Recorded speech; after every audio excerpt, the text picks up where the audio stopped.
আসসালামু আলাইকুম and hello everyone, welcome back to game sports network. আজকে আমরা কথা বলবো লা লিগার রিয়াল মাদ্রিদ এবং রিয়াল বেটিসের ম্যাচ নিয়ে। রিয়াল মাদ্রিদ আবারও দেখিয়ে দিল কেন তারা লা লিগার অন্যতম শক্তিশালী দল। এই ম্যাচে নিজেদের মাঠে রিয়াল মাদ্রিদ রিয়াল বেটিসকে ৫-১ গোলে পরাজিত করে। ম্যাচের শুরু থেকে রিয়াল মাদ্রিদ ছিল পুরোপুরি আক্রমণাত্মক মোডে। বল পজিশন, পাসিং এবং প্রেসিং সব জায়গাতেই বেটিসের চেয়ে এগিয়ে ছিল রিয়াল মাদ্রিদ। প্রথমার্ধে রিয়াল মাদ্রিদ ম্যাচের নিয়ন্ত্রণ নিয়ে নেয়। সুন্দর বিল্ড আপ আর দ্রুত আক্রমণ থেকে তারা একের পর এক গোলে এগিয়ে যায়। দ্বিতীয়ার্ধে রিয়াল বেটিস একটি গোল করে ম্যাচে ফেরার চেষ্টা করে, কিন্তু সেই আশা বেশিক্ষণ টেকেনি। রিয়াল মাদ্রিদ আবারও গিয়ার বদল করে এবং দ্রুত কাউন্টার অ্যাটাক থেকে আবারও গোল ব্যবধান বাড়ায়। এই ম্যাচে রিয়াল মাদ্রিদ আক্রমণ ছিল দুর্দান্ত, মিডফিল্ড ছিল ব্যালেন্স এবং ডিফেন্স ছিল সাংগঠনিক।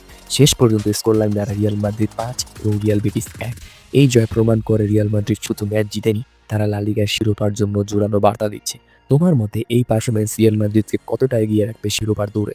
কমেন্টে অবশ্যই জানিয়ে যাবে। এমনই মজাদার কন্টেন্টের জন্য আমাদের ফেসবুক পেজটি ফলো করতে ভুলবে না, সাথে আমাদের ইউটিউব চ্যানেলও সঙ্গে থাকবে।